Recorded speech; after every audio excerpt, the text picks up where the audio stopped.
Hello guys, मेरा नाम राहुल है। आज हम बात करने वाले हैं PT365 के बारे में। तो यहाँ पे हमने लास्ट लेक्चर में जो है साइंस एंड टेक्नोलॉजी स्टार्ट कर दिया था। तो ये पूरी प्लेलिस्ट है PT365 एक्सटेंडेड के नाम से, तो आप चेकआउट कर सकते हो प्लेलिस्ट में जाके। यहाँ पे आप देखो तो ये साइबर सर्वेलेंस पे हमने एंड करा था लास्ट जो है। Facial recognition technology, I think facial recognition पे करा था एंड। और हम अदर इम्पॉर्टेंट न्यूज़ से अब आज स्टार्ट करेंगे और कोशिश करेंगे इसको कंप्लीट कर दें पूरा का पूरा।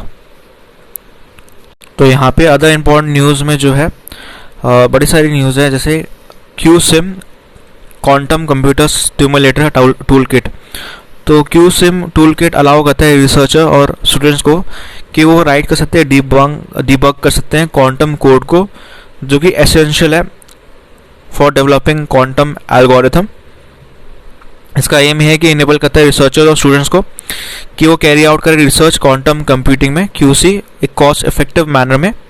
आउटकम केयर प्रोजेक्ट का डिज़ाइन और डेवलपमेंट होगा, quantum computer tool kit stimulator work bench होगा, कैपेसिटी बिल्डिंग होगी। One of the first initiative है कंट्री में जो एड्रेस करता है कॉमन चैलेंज, जिसमें एडवांस करते हैं क्वांटम कंप्यूटिंग रिसर्च इंडिया में। प्रोजेक्ट जो है एग्जीक्यूट होगा IISc Bangalore, IIT Roorkee, CDAC। इसमें सपोर्ट है ministry of electronics and information technology का, MITI का सपोर्ट है। तो ये इंपॉर्टेंट चीज़ है। मेटावर्स की बात करें तो क्लोजली रिलेटेड है वर्चुअल रियलिटी के साथ और ऑगमेंटेड रियलिटी के साथ, AR टेक्नोलॉजी, जो currently Apple, Google, Amazon, Microsoft use कर रहे हैं फेसबुक के साथ। ये डिस्क्राइब करते हैं कॉन्सेप्ट जो है फ्यूचर एडिटेशन का और इंटरनेट का, और made of persistent shared 3D virtual spaces जो लिंक करते हैं परसीव्ड वर्चुअल यूनिवर्स। यहाँ पे रोब्लॉक्स जो है ये एक गेम है जो टारगेट करता है चिल्ड्रंस को। ये कंसिडर करते हैं as a example of metaverse. AR use करता है रियल वर्ल्ड सेटिंग, जो आर्ग्यूमेंट करता है यूज़र एक्सपीरियंस, वाइल जो VR है कम्प्लीटली वर्चुअल होता है। इंडिया होस्ट कर रहा है इंटरनेट गवर्नेंस फोरम को। ये बेसिकली इंडिया होस्ट कर रहा है internet governance forum for the first time, पहली बार ऐसा हो रहा है। और ये रिफ्लेक्ट करता है कंट्री का ग्रोइंग इन्फ्लुएंस जो हो रहा है इंटरनेशनल पॉलिटिक्स पे। तो ये अच्छी चीज़ है जो दर्शाता है इंडिया की पावर को around internet. India second largest broadband subscription country है वर्ल्ड में और हाईएस्ट डेटा कंजम्पशन होता है पर मंथ पर यूज़र। जो थीम है इवेंट का इंपॉर्टेंट है, थीम पूछे जा सकते हैं इंडियन इंटरनेट गवर्नेंस फॉर्म के। तो inclusive internet for digital India theme है इसका। IGF जो है UN बेस्ड फॉरम है इंटरनेट गवर्नेंस पॉलिसी डिसीजन का, जो बेसिकली बड़े सारे रिप्रेजेंटेशन होती है ग्रुप्स की। वो कंसिडर करते हैं ऑल एट पार, जो डिस्कस करते हैं public policy issue related to internet. इसके अलावा स्पेस टेक्नोलॉजी की बात करें तो यहाँ पे इंटरनेट हमने देख लिया है, स्पेस टेक्नोलॉजी पे हम बढ़ रहे हैं। तो यहाँ पे इंडियन सैटेलाइट नेविगेशन पॉलिसी है 2021 की, बहुत इंपॉर्टेंट पॉलिसी है, सतनाव पॉलिसी। ये अचीव करता है ग्लोबल सेल्फ रिलायंस इंडिया के satellite based navigation augmentation services sector में। एक कॉम्प्रिहेंसिव सतनाव पॉलिसी है जो प्रपोज भी करी गई थी डिपार्टमेंट ऑफ स्पेस के द्वारा। सैटेलाइट बेस्ड नेविगेशन में है कॉन्स्टलेशन है नेविगेशन सैटेलाइट का ग्लोबल या रीजनल कवरेज में सपोर्ट करता है, इंफ्रास्ट्रक्चर डिज़ाइन करता है, प्रोवाइड करता है all weather passive 3 dimensional position velocity timing data को। ऑब्जेक्टिव क्या है, ये इंश्योर करता है, गारंटी करता है continuous availability of free to air navigation signal जो कि सिविलियन यूजर्स के लिए होता है, और सिक्योर नेविगेशन सिग्नल्स जो स्ट्रैटेजिक यूजर्स पे होता है। इसके अलावा ये बेसिकली कंपैटिबिलिटी और इंटर ऑपरेशनबिलिटी की तरफ काम करता है इंडियन सैटेलाइट नेविगेशन का और आर्गुमेंटेशन सिग्नल्स का, जो ग्लोबल नेविगेशन सैटेलाइट सिस्टम पे है। Satellite based argumentation system signals जो है प्रोवाइड करता है position velocity time based services. ये कंटिन्यू करता है, अपग्रेड करता है space based navigation services. SBAS जो है पार्ट है गवर्नमेंट का आत्मनिर्भर भारत का। सिक्योर करता है SBNS जो एक्सक्लूसिव है इंडियन स्ट्रैटेजिक कम्युनिटी के लिए, और ये प्रोवाइड करता है नेविगेशन विद इंडियन कॉन्स्टलेशन नाविक जो है आपका Indian regional navigation satellite system है, जो कि independent regional navigation satellite system ने डेवलप करा था इसरो के द्वारा। SBAS सर्विसेज जो है वाया GPS आता है, एडेड जियो आर्गुमेंटेशन नेविगेशन जो for the first time Indian air space पे आता है। गगन जॉइंटली डेवलप करा गया है इसरो के द्वारा और एयर अथॉरिटी ऑफ इंडिया के द्वारा, जो प्रोवाइड करता है नेविगेशनल सर्विसेज और पोजीशन देता है एक्यूरेसी एविएशन का। अदर इंपॉर्टेंट न्यूज़ में क्या बात कर रहे थे, तो यहाँ पे वेब पोर्टल भी है जो ऑफर करता है geospatial data. Ministry of science and technology ने लॉन्च करा है 3 वेब पोर्टल जो ऑफर करते हैं geospatial data collection, survey of India के द्वारा और national atlas and thematic mapping organisation के द्वारा। आइदर वो फ्री हो या नॉमिनल कॉस्ट पे हो for the first time. Application launch हुई थी सर्वे ऑफ इंडिया के द्वारा और ये आपका इम्पॉर्टेंट है SOI। जियो स्पाशियल डेटा डिसमिनेशन या डिसमिनेशन पोर्टल जो है बड़ी सारी फॉर्मेट्स प्रोवाइड करता है जो डाउनलोड फॉर्मेट्स होते हैं, जिसमें 4000 मैप्स है नेशनल, स्टेट्स, डिस्ट्रिक्ट और तहसील लेवल पे।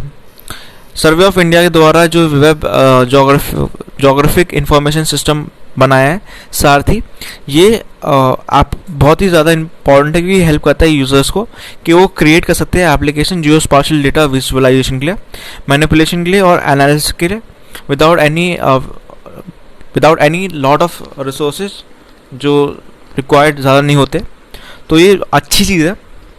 जियो स्पाशियल इंफॉर्मेशन सिस्टम जो है फिजिकल मैपिंग होती है डेटा की विजुअल के अंदर, विजुअल रिप्रेजेंटेशन के अंदर। जैसे इसमें एग्जांपल दिया है कि जब हैरिकेन आता है, हैरिकेन मैप जो है,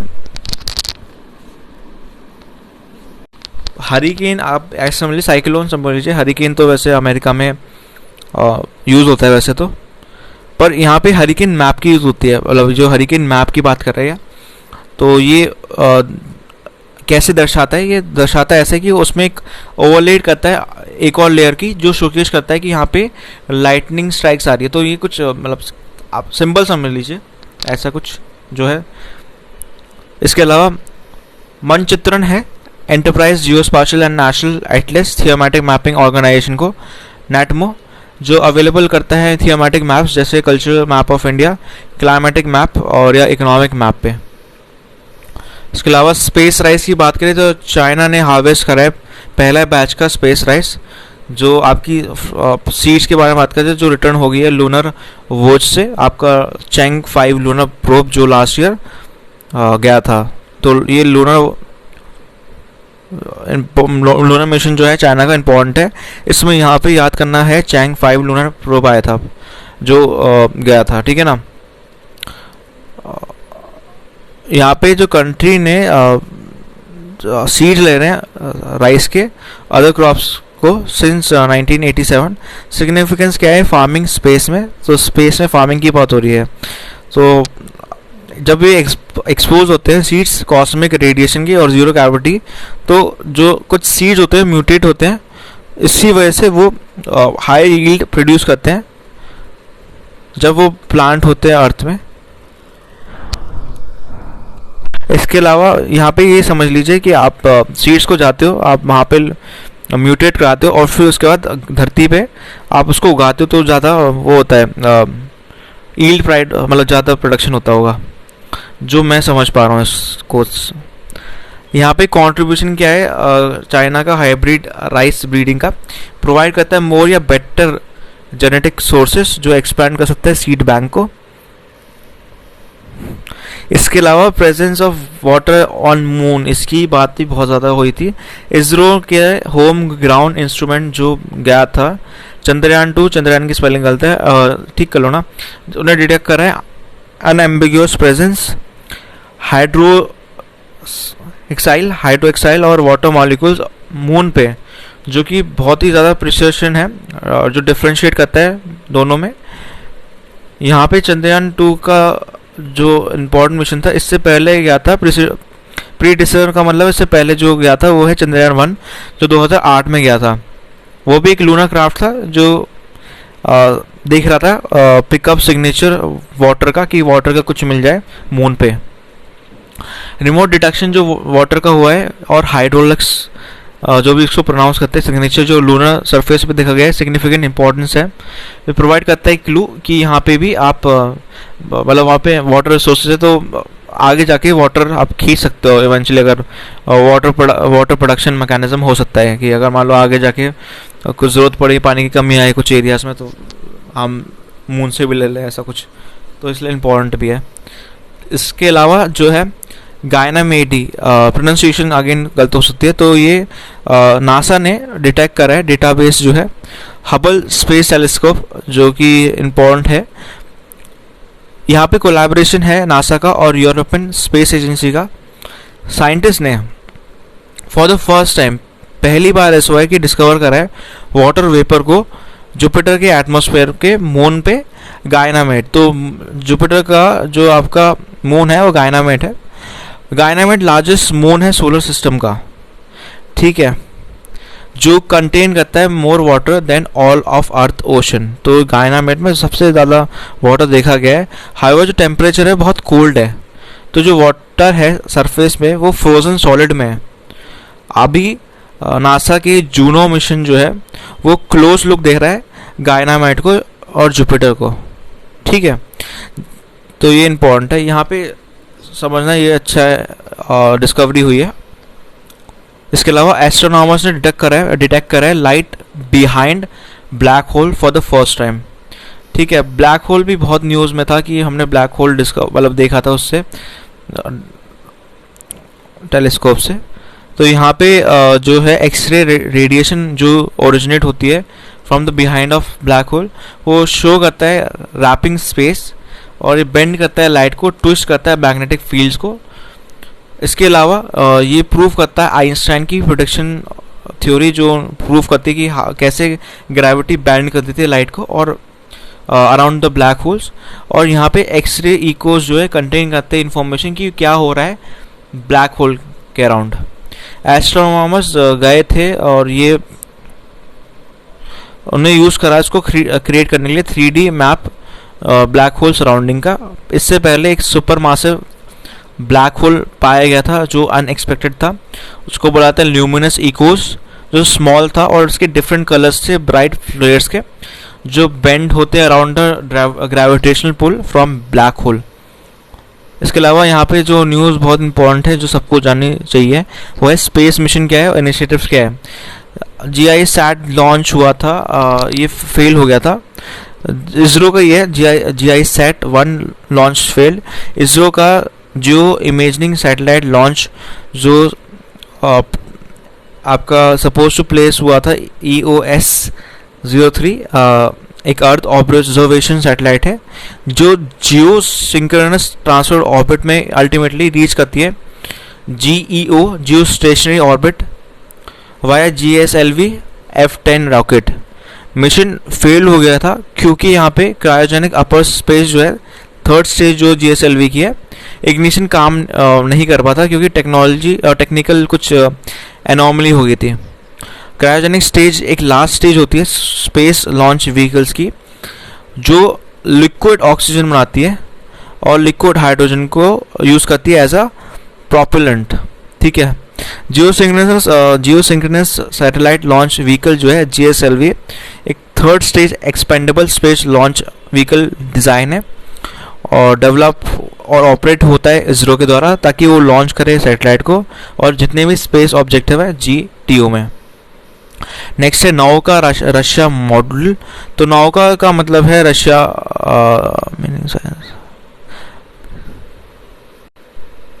का मतलब सिंपल है कि साइंस मतलब है, नौका का साइंस मतलब है रशिया में, रशियन लैंग्वेज में, ठीक है। तो ये एक स्पेस मॉडल है जो रशिया ने बनाया था और रिप्लेस करता है पीरियस मॉडल को जो इंटरनेशनल स्पेस स्टेशन में था और ये रिसर्च फैसिलिटी की तरह सर्व करता है। अब इंटरनेशनल स्पेस स्टेशन क्या है बहुत लोगों को पता होगा, कुछ लोगों को नहीं पता होगा। इंटरनेशनल स्पेस स्टेशन लो अर्थ ऑर्बिट स्पेस स्टेशन है और ये लॉन्च हुआ था 1998 में। तो यहाँ पे डेट इंपॉर्टेंट है और कौन कौन सी कंट्री पार्टिसिपेट कर रहे हैं स्पेस एजेंसी में इसमें वो भी इंपॉर्टेंट है। नासा है US का, रॉसकोमोस है रशिया का, जेक्सा है जापान का, ESA है यूरोप का और CSE है कनाडा का। इसके अलावा यूटेलसैट क्वांटम सैटेलाइट जो है वर्ल्ड का first commercial fully reprogrammable satellite बना है जिन्हें लिफ्ट ऑफ हुआ है फ्रेंच के जिनुआ से। इसका गिनुआ जो भी इसका प्रोनाउंसिएशन है आप देख लो ना। अब यहाँ पे इम्पोर्टेंट क्या है, ये जो एलोसेट क्वांटम सैटेलाइट ये पहली ऐसी चीज़ बनी है जो फुली रीप्रोग्रामेबल सैटेलाइट है। तो ये कन्वेंशनल मॉडल की तरह नहीं है जो बेसिकली हार्डवायर या डिज़ाइन जिनका हार्डवायर टाइप का होता है अर्थ पे और वो रिपर्पस नहीं हो सकते जब वो ऑर्बिट पे जाए। बट जो ये सैटेलाइट है यूलोसेट क्वांटम की, ये अलाउ करती है कि वो यूजर्स को कि वो टेल कर सकती है उसको रियल टाइम पे। ठीक है, तो ये थोड़ी एडवांस है। इसका मतलब है कि सैटेलाइट प्रोवाइड कर सकती है मोबाइल कवरेज मूवेबल या मूविंग ऑब्जेक्ट का, जैसे एयरक्राफ्ट हो गया या ओशन गोइंग वेसल हो गया, या कवरेज हो गया आफ्टर नेचुरल डिजास्टर अगर इवेंट ऑफ हो जाता है तो ये ज़्यादा एडवांस है, इसी वजह से ज़्यादा अच्छा भी और ज़्यादा सक्सेसफुल भी है। ये किसके द्वारा डेवलप होता है यूलोसेट क्वांटम सैटेलाइट? ये आपका ESA यूरोपियन स्पेस एजेंसी ने करा था, और ये पार्टनरशिप प्रोजेक्ट है एयरबस के साथ। तो ये चीज़ इंपॉर्टेंट है। नेक्स्ट है नियर अर्थ एस्ट्रॉयड स्क्वाट। तो नासा के नए स्पेसक्राफ्ट जिसका नाम है न्यू अर्थ एस्ट्रॉयड स्क्वाट सेफली टक करा था inside the space launch system rocket. ये एक तरह का मिनिएचराइज्ड स्पेस क्राफ्ट है जिसको क्यूब सेट भी जाना जाता है। इसका मेन मिशन जो है वो फ्लाई बाय है और कलेक्ट करना data from the near earth asteroid. जो एस्ट्रॉयड होते हैं अर्थ के आसपास, जो एस्ट्रॉयड होते हैं पत्थर से, जो बड़े से पत्थर होते हैं, उनको ये देखता है, उनके डेटा कलेक्ट करता है बेसिकली। ये अमेरिका का पहला इंटरप्लैनेटरी मिशन होगा जो स्पेशल सोलर सेल प्रोपोल्शन को यूज़ करेगा। सोलर सेल प्रोपोल्शन क्या है? ये यूज़ करता है सनलाइट को to propel vehicles through space, मतलब समझ लें कि ट्रैवल करने के लिए। ठीक है, तो ये विंड से भी इसमें बहुत हेल्प होती है। विंड पुश कर देता है सेल बोर्ड को अक्रॉस वाटर, प्रोवाइड करता है क्रिटिकल इंफॉर्मेशन एस्ट्रॉयड की फिजिकल प्रॉपर्टीज़ को, जैसे orbit, shape, volume, rotation, dust, debris जो सराउंड करते हैं। और एस्ट्रॉयड इम्पोर्टेंट है क्योंकि इवेंचुअली आपको याद होगा जब डायनासोर मर रहे थे तो उसमें मेजर कॉज ये था कि बड़ा सा एस्ट्रॉयड हिट हो गया था अर्थ को, तो शायद उस पर्पज से ये होगा कि इनको स्टडी करना कि कैसे क्या होता है, कैसे बनता है और क्या जो भी चीज़ें। इसके अलावा नेक्स्ट आपका है hope probe first image of Mars Arora. यहाँ पे UAE का होप मार्स मिशन जो है वो इसलिए डिज़ाइन हुआ था कि वो स्टडी करे मार्स का एटमॉस्फेयर जो अक्रॉस द लेयर्स देखता है। और यहाँ पे ग्लोबल स्केल पे ये बहुत ही इम्पोर्टेंट चीज़ थी क्योंकि एक मिडिल ईस्ट कंट्री ने भेजा है, और वहाँ से एक इमेज आई है जो शो करता है अरोरा ऑन मार्स, जो कि देखा जा सकता है around the planet at night time. अब जो अर्थ पे ऑरा होता है वो अलग होता है, अरोरा जो भी इसको आप प्रोनाउंसिएशन कर सकते हो, जो कि देखा जा सकता है नॉर्थ में, और जिसको आप बोलते हो अरोरा बोरेलिस। ठीक है, और साउथ पोल में देख सकते हो अरोरा ऑस्ट्रेलिस। ठीक है, यहाँ पे अरोराज जो है बेसिकली चार्ज पार्टिकल्स होते हैं जो कि इजेक्ट होते हैं सन के सरफेस से, और उनको सोलर विंड भी बोला जाता है, जो एंटर होते हैं अर्थ के एटमॉस्फेयर में। स्पेस टूरिज्म रेस ये भी बहुत ही ज़्यादा इम्पोर्टेंट है, आने वाले टाइम की न्यूज़ है। आपको पता है 3 प्राइवेट कंपनीज जो है, ब्लू ओरिजिन जो जेफ ब्रोस की है, वर्जिन गैलेक्टिक रिचर्ड बैरंसन की है, और स्पेस एक्स जो एलोन मस्क की है, वो बहुत ही क्लोज है रेस पे स्पेयरहार्ट स्पेस टूरिज्म के। इनमें से रिचर्ड बैरंसन पहले ऐसे व्यक्ति हुए हैं कि वो ट्रैवल हुए हैं स्पेस में अपने रॉकेट में। ठीक है, तो फर्स्ट स्पेस टूरिस्ट जो है वो डेनिस टीटो थे, जो 2001 में उन्होंने विजिट करा था इंटरनेशनल स्पेस स्टेशन में रशिया के सोयuz स्पेस क्राफ्ट में। ठीक है, तो यहाँ पे इम्पोर्टेंट चीज़ है, 2 चीज़। पहला है कि रिचर्ड बैरंसन इन तीनों में से पहले थे जिनने अपने रॉकेट में ट्रैवल करा, और दूसरा है कि पहला जो स्पेस टूरिस्ट था जिनने इंटरनेशनल स्पेस स्टेशन को विजिट करा था वो टीटो थे, डेनिस टीटो, और ये रशियन सोयज़ स्पेसक्राफ्ट से गए थे। तो कुछ फैक्ट्स है, आप याद कर सकते हो। अच्छा, अब रिचर्ड ब्रांसन जो है, चीज़ ये है कि 5 क्रूमेट्स को लेके चले थे, अकॉम्पनी करा था बैरसन को, जिसमें सिरसा बैंडले एक वुमेन थी इंडियन ओरिजिन की। तो ये इम्पोर्टेंट है, इंडियन ओरिजिन की वुमेन गई थी इनके साथ, रिचर्ड ब्रांसन के साथ, और ये तीसरी महिला हो गई है after Kalpana Chawla and Sunita Williams, जिनने स्पेस में ट्रैवल करा है। ठीक है, इसके अलावा हेल्थ की बात करें तो यहाँ पे 6.4.1 में न्यूक्लियरिक एसिड वैक्सीन्स है। रिसेंटली ये क्या है, जाइडस कैडिला जो है फार्मास्यूटिकल कंपनी, उनको अप्रूवल मिला है GY कोविड, जो एक प्लाज्मिड DNA वैक्सीन है अगेंस्ट कोविड-19। तो न्यूज़ में यह है कि वर्ल्ड की फर्स्ट DNA वैक्सीन बनी है अगेंस्ट कोविड-19। तो इसका नाम बहुत ही इम्पोर्टेंट है, पूछा जा सकता है, ZY कोविड। ठीक है, यहाँ पे वैक्सीन जो है डेवलप करी गई थी partnership with department of biotechnology, जो कि मिशन कोविड सुरक्षा के अंडर हुई थी, लॉन्च हुई थी भारत आत्मनिर्भर भारत पैकेज 3.0 के अंडर। बहुत DNA और RNA एक टाइप्स है न्यूक्लिक एसिड वैक्सीन्स का, जिनको जीन बेस्ड वैक्सीन बोला जाता है। तो ये इम्पोर्टेंट है कि ये DNA वाली है। ठीक है, न्यूक्लिक एसिड वैक्सीन्स क्या होती है, इसमें आप इंजेक्ट नहीं करते, क्या कहते हैं, इंजेक्शन जो वीकन करती है वायरस या बैक्टीरिया को बॉडी में। Nucleic acid vaccine basically genetic material देखती है और वहाँ से फिर वो हटाती है from a disease causing virus या बैक्टीरियम या पैथोजन, और स्टिमुलेट करती है एकदम से इम्यून रिस्पॉन्स सिस्टम। तो ये इम्यून रिस्पॉन्स जो है ये प्रोड्यूस करता है एंटीबॉडीज़ को, जो कि प्रोटेक्ट करता है इन्फेक्शन से, अगर वो वायरस मतलब आता है, अटैक करता है।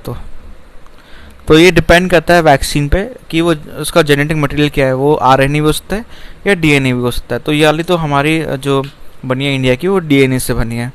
DNA RNA इम्पॉर्टेंट इंस्ट्रक्शन होते हैं सेल्स के, जो यूज़ करते हैं और बनाते हैं आपका प्रोटीन्स। हमारे सेल्स में DNA टर्न करता है, DNA टर्न होता है इनटू मैसेंजर RNA mRNA, जो कि यूज़ होता है blueprint to make specific protein. एक स्पेसिफिक प्रोटीन बनता है जब वो टर्न होता है mRNA में। ठीक है, यहाँ पे mRNA टीच करता है सेल्स को कि वो कैसे प्रोटीन बना सकते हैं, जो ट्रिगर करता है इम्यून रिस्पॉन्स सिस्टम जो अंदर से ही आता है ह्यूमन बॉडी के। अगर DNA वैक्सीन की बात करें तो यहाँ पे एक पीस होता है DNA इंकोडिंग का, जो कि एंटीजन पहले इंसर्ट करा जाता है बैक्टीरियल प्लाज्मिड के थ्रू। एक प्लाज्मिड क्या है, एक स्मॉल और सर्कुलर DNA मॉलिक्यूल है जो बैक्टीरिया में पाया जाता है, अदर सेल्स में भी, और ये जनरली कैरी करता है स्मॉल नंबर्स ऑफ जीन्स जो कि एसोसिएट है एंटीबॉडिक रेजिस्टेंस के साथ। DNA प्लाज्मासाइट जो है कैरी आउट करता है एंटीजन जो यूजुअली इंजेक्ट होते हैं मसल्स पे, और फिर वो ड्राइव करते हैं सेल्स में। और यहाँ पे जो हेल्प आती है आपकी टेक्नोलॉजी की आती है, जो इलेक्ट्रो पोर्शन जो है यहाँ पे यूज़ होता है। शॉर्ट पल्सेस जो है इलेक्ट्रिक करंट का यूज़ होता है, तो वो क्रिएट करती है टेम्पररी पोर्स पेशेंट के सेल मेम्ब्रेन में। ठीक है, RNA वैक्सीन इनकोड करती है एंटीजन इंटरेस्ट का mRNA में। RNA जो है इंजेक्ट हो सकता है खुद से ही, इनकैप्सुलेट करता है विद इन नैनो पार्टिकल, जो पिफिलर mRNA बेस्ड वैक्सीन होती है, या ड्राइव करता है सेल्स को। कुछ सेम टेक्नोलॉजी या टेक्निक यूज़ करता है जो डेवलप करा जाता है DNA वैक्सीन्स में। इसके अलावा अनलाइक RNA वैक्सीन जो है, DNA बेस्ड वैक्सीन जो है रिक्वायर नहीं करती अल्ट्रा कोल्ड स्टोरेज सिस्टम, जो कि कहा जाता है कि मोर कॉस्ट इफेक्टिव होती है। एडवांटेज क्या है, न्यूक्लियरिक एसिड वैक्सीन जो है सेफ और नॉन इन्फेक्शंस होती है, जो बनाई जाती है पैथोजन या पार्टिकल्स के साथ। इनएक्टिव पैथोजन होते हैं इसमें, और ये जनरेट करती है स्ट्रॉन्गर टाइप ऑफ इम्यूनिटी, और ये टॉलरेट होते हैं as compare to traditional vaccines. बहुत ज़्यादा रैपिडली प्रोड्यूस होते हैं और ये रिक्वायर नहीं करते host for growth, for example egg या बैक्टीरिया। यहाँ पे कुछ वर्किंग दिखाई है न्यूक्लिक एसिड वैक्सीन्स की, जिसमें डीएनए वैक्सीन्स है। यहाँ पे कुछ प्रोसेस दिखाया है, इलेक्ट्रोपोरेशन और कोरोना वायरस स्पाइक जीन। एक प्रोसेस है इलेक्ट्रोपोरेशन जो क्रिएट करता है पोर्स मेम्ब्रेन में, जो इंक्रीज करता है अपटेक ऑफ डीएनए सेल में। ठीक है, आरएनए वैक्सीन की अगर बात करें तो आरएनए एनकेज्ड होता है लिपिड कोट में, ताकि वो एंटर कर जाए सेल में। ठीक है, तो यहाँ पे आप देख सकते हो ये कोरोना वायरस जैसे कुछ दिखा रखा है, स्पाइक जो है कोरोना वायरस के स्पाइक दिखा रखे हैं, पेप्टाइड और इम्यून रिस्पॉन्स दिखा रखा है कि कैसे होता है। आरएनए और डीएनए बेसिक जो बेस्ड होती है वैक्सीन्स, वो सेफ होती है और डेवलप करना थोड़ी ईजी है।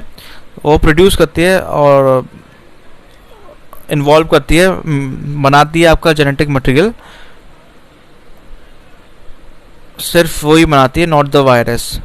बट ये प्रूवन नहीं है कि, और नो लाइसेंस वैक्सीन जो यूज़ करती है, इस टेक्नोलॉजी यूज़ करती है, भी एक चीज़ है।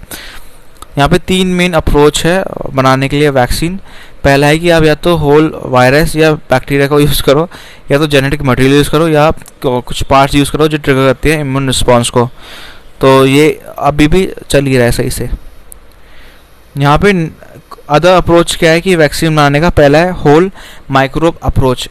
इसमें क्या होता है, पहला है आपका यहाँ पे इनएक्टिवेटेड वैक्सीन है जो डिजीज़ को लेती है, कैरी करती है वायरस या बैक्टीरियम को, या जो बड़ी सिमिलर है इसके, या इनएक्टिव जो किलिंग करती है केमिकल्स को, हीट को या रेडिएशन को। इसके अलावा यहाँ पे जो चीज़ है, ये एक तरीका है फ्लू और पोलियो वैक्सीन को बनाने का, जो वैक्सीन्स मैन्युफैक्चर होती है रीजनेबल स्केल पे होती है। सेकंड है इसका जो ये रिक्वायर करती है, स्पेसिफिक लेबॉर्ट्रीज रिक्वायर करती है ताकि वो ग्रो करे वायरस या बैक्टीरियम को सेफली, और फिर रिलेटिवली लॉन्ग प्रोडक्शन टाइम उनके पास होगा, तो वो डोजेस बना सकते हैं, 2 या 3 डोजेस, जो उसको कंट्रोल करे या एडमिनिस्टर करे। ठीक है ना। सेकेंड है लाइव एटेन्यूएटेड वैक्सीन, जो बेसिकली यूज़ करती है लिविंग को, बट वीकन करती है उस वर्जन के वायरस को। इसमें एग्जांपल दिया है मीजल्स का, मम्प्स का और रुबेला का, MMR इसका शॉर्ट फॉर्म वैक्सीन, या चिकन पॉक्स या सिंगल्स वैक्सीन जो है सूटेबल नहीं होगी लोगों के लिए, और ये कॉम्प्रोमाइज़ करती है इम्यून सिस्टम को। इसके अलावा वायरल सेक्टर वैक्सीन यूज़ करती है सेफ वायरस को, डिलीवर करती है स्पेसिफिक सब पार्ट्स को, जैसे प्रोटीन हो गया जर्म ऑफ इंटरेस्ट का, जो ट्रिगर करती है immune response without causing disease. Ebola vaccine एक वायरल वेक्टर्स वैक्सीन है और ये डेवलप होती है रैपिडली, तो इसका एग्जांपल भी दे रखा है। लास्ट है सबमिट अप्रोच, ये यूज़ करता है स्पेसिफिक पार्ट्स सब यूनिट्स का, वैक्सीन्स का या बैक्टीरिया का, जो इम्यून सिस्टम को रिकग्नाइज करता है। ये सब यूनिट्स जो है प्रोटीन हो सकते हैं या शुगर हो सकते हैं। मोस्ट ऑफ द वैक्सीन जो चाइल्डहुड या शेड्यूल्ड होती हैं, वो सब यूनिट वैक्सीन होती है, प्रोटेक्ट करते हैं कपल्स को डिजीज से, जैसे वूपिंग कफ हो गया, टेटनस डायप्टीरिया हो गया, या मेनिंगोकोकल मैनिटाइसिस हो गया, कुछ ऐसे अजीब सा नाम जो है, वो साइंटिफिक नेम जो है इसका देखना पड़ेगा। यहाँ पे नेक्स्ट जो न्यूज़ है और इसी पे हम कवर करेंगे और उसके बाद ख़त्म कर देंगे, वो है BCG वैक्सीन। तो BCG का फुल फॉर्म क्या है, बैक्यूलस कैलामेटे गोरिन। तो 100 ईयर हो गया सिंस BCG वैक्सीन, जो पहली वैक्सीन आई थी, यूज़ हुई थी ह्यूमंस पे, 1921 में हुई थी अगेंस्ट TB। BCG वैक्सीन किसने बनाई थी, 2 फ्रेंच मैन थे, एल्बर्ट कैलमेट और कैमल गुरिन। तो यहाँ पे आप देखो तो नाम अगर आप ब्रेक डाउन करो तो एल्बर्ट तो छोड़ दो, इसका जो सरनेम है कैलमेट वो यूज़ हो गया C में, और ये क्या आता है कैमिली गुरिन, तो दोनों का सरनेम यूज़ हुआ है। बाकी पहले का आई थिंक साइंटिफिक नेम होगा जो भी है, या बैक्टीरिया को जो दिखाता है उससे इनका नाम कुछ BCG पड़ा है। ये बेसिकली मॉडिफाई करते हैं स्ट्रेन ऑफ माइक्रोबैक्टीरियम बोविस जो कॉज करते हैं टीबी कैटल में। करंटली बीसीजी जो है लाइसेंस वैक्सीन अवेलेबल होती है जो प्रिवेंट करती है टीबी को। इंडिया में बीसीजी इंट्रोड्यूस हुआ था लिमिटेड स्केल में 1948 में, और ये पार्ट था नेशनल टीबी कंट्रोल प्रोग्राम का 1962 में। एफिशिएंसी जो बीसीजी की है वो हायर है जोग्राफिकल लोकेशन में जो फार होते हैं from the equator. Because this इसके मतलब इसका रीज़न ये है कि जो रीजन है नियर इक्वेटर वो उनके जो होता है हायर प्रेवलेंस होता है एनवायरमेंटल मायो बैक्टीरिया का जो इंटरेक्ट करता है प्रोटेक्टेड इफेक्ट के against the TB. Protected effect जो है vaccine against severe forms TB का अपीयर करता है और वेन होता है एज के साथ। बीसीजी जो है यूज़ करता है अगेंस्ट रेस्पिरेटरी बैक्टीरियल इन्फेक्शन जो न्यू बॉर्न में होता है या अदर माइक्रो बैक्टीरियल डिजीज़ जैसे लेप्रोसी हो गया या ब्रुलाई अल्सर हो गया। और ये एक इम्यूनोथेरेपी एजेंट है कैंसर में, यूरिनरी ब्लैडर में और मैग्लिनेट मेलोना में है। टीबी की बात करें तो टीबी कॉज करता है बैक्टीरिया जिसका नाम है माइक्रोबैक्टीरिया ट्यूबरकुलोसिस जो बिलोंग करता है माइक्रोबैक्टीरिया फैमिली को, और इसमें 200 मेंबर्स आते हैं और उसमें से कुछ कॉज करते हैं disease like TB leprosy humans में, या कुछ इन्फेक्ट करते हैं एनिमल्स को भी। WHO की ग्लोबल टीबी रिपोर्ट के हिसाब से 10 मिलियन पीपल डेवलप करते हैं टीबी 2019 में, और जिसमें 1.4 मिलियन की डेथ हो गई है। इंडिया में अकाउंट की बात करें तो 27% केसेस है इसमें। इंडिया कमिटेड है कि वो एलिमिनेट करे टीबी को as a public health problem by 2025। ICMR ने Indian council of medical research undertake कर रहा है क्लिनिकल ट्रायल्स 2 वैक्सीन का अगेंस्ट टीबी, रिकॉम्बिनेट करता है BCG को और VPN 1002 को। माइक्रोबैक्टीरिया इंडाइकस प्रणाली जो है इसमें इसका साइंटिफिक नेम होगा। तो ये यहाँ पे कुछ साइंटिफिक नेम्स है जो आपको देखने पड़ेंगे, कोई शायद पूछ ले एग्ज़ाम्स में। तो इसी के साथ ही ये न्यूज़ ख़त्म होती है। सोशल मीडिया पे कनेक्ट होना है मेरे साथ, तो आप क्या कर सकते हो, आप डिस्क्रिप्शन पे जाओ, लिंक है इंस्टाग्राम का, टेलीग्राम का, आप चेकआउट कर सकते हो और आपको ऐसे ही कुछ डेली के मिल जाएंगे। यहाँ पे आप चेकआउट तो डेली आती है वीडियोस, तो आपके लिए इजी रहेगी। इसी के साथ ही आपको जानना है माइक कौन सा यूज़ करता हूँ या बुक कौन सा यूज़ करता हूँ मैं, तो उसका भी लिंक डिस्क्रिप्शन पे, आप अमेज़ोन से बाय कर सकते हो अगर आपको चाहिए तो। एटेन्यूएटेड वैक्सीन जो बेसिकली यूज़ करती है लिविंग को बट वीकन करती है उस वर्जन के वायरस को। इसमें एग्जांपल दिया है मीजल्स का, मम्प्स का और रुबेला का, MMR इसका शॉर्ट फॉर्म। वैक्सीन या चिकन पॉक्स या सिंगल्स वैक्सीन जो है सूटेबल नहीं होगी लोगों के लिए और ये कॉम्प्रोमाइज़ करती है इम्यून सिस्टम को। इसके अलावा वायरल सेक्टर वैक्सीन यूज़ करती है सेव वायरस को, डिलीवर करती है स्पेसिफिक सब पार्ट्स को, जैसे प्रोटीन हो गया जर्म ऑफ इंटरेस्ट का, जो ट्रिगर करती है immune response without causing disease. Ebola vaccine एक वायरल वेक्टर्स वैक्सीन है और ये डेवलप होती है रैपिडली, तो इसका एग्जांपल भी दे रखा है। लास्ट है सबमिट अप्रोच, ये यूज़ करता है स्पेसिफिक पार्ट्स सब यूनिट्स का, वैक्सीन्स का या बैक्टीरिया का, जो इम्यून सिस्टम को रिकग्नाइज करता है। ये सब यूनिट्स जो है प्रोटीन हो सकते हैं या शुगर हो सकते हैं। मोस्ट ऑफ द वैक्सीन जो चाइल्डहुड या शेड्यूल्ड होती हैं वो सब यूनिट वैक्सीन होती है, प्रोटेक्ट करते हैं कपल्स को डिजीज़ से, जैसे वूपिंग कफ हो गया, टेटनस डायप्टीरिया हो गया या मेनिंगोकोकल मैनिटाइसिस हो गया, कुछ ऐसा अजीब सा नाम जो है वो साइंटिफिक नेम जो है इसका देखना पड़ेगा। यहाँ पे नेक्स्ट जो न्यूज़ है और इसी पे हम कवर करेंगे और उसके बाद ख़त्म कर देंगे, वो है BCG वैक्सीन। तो BCG का फुल फॉर्म क्या है, बैक्यूलस कैलामेटे गोरिन। तो 100 ईयर हो गया सिंस BCG वैक्सीन जो पहली वैक्सीन आई थी, यूज़ हुई थी ह्यूमंस पे, 1921 में हुई थी अगेंस्ट टीबी। BCG वैक्सीन किसने बनाई थी, 2 फ्रेंच मैन थे, एल्बर्ट कैलमेट और कैमल गुरिन। तो यहाँ पे आप देखो तो नाम अगर आप ब्रेक डाउन करो तो एल्बर्ट तो छोड़ दो, इसका जो सरनेम है कैलमेट वो यूज़ हो गया सी में, और ये क्या कहता है कैमिली गुरिन, तो दोनों का सरनेम यूज़ हुआ है। बाकी पहले का आई थिंक साइंटिफिक नेम होगा या जो भी है, या बैक्टीरिया को जो दिखाता है उससे इनका नाम कुछ BCG पड़ा है। ये बेसिकली मॉडिफाई करते हैं स्ट्रेन ऑफ माइक्रोबैक्टीरियम बोविस जो कॉज करते हैं TB कैटल में। करंटली BCG जो है लाइसेंस वैक्सीन अवेलेबल होती है जो प्रिवेंट करती है TB को।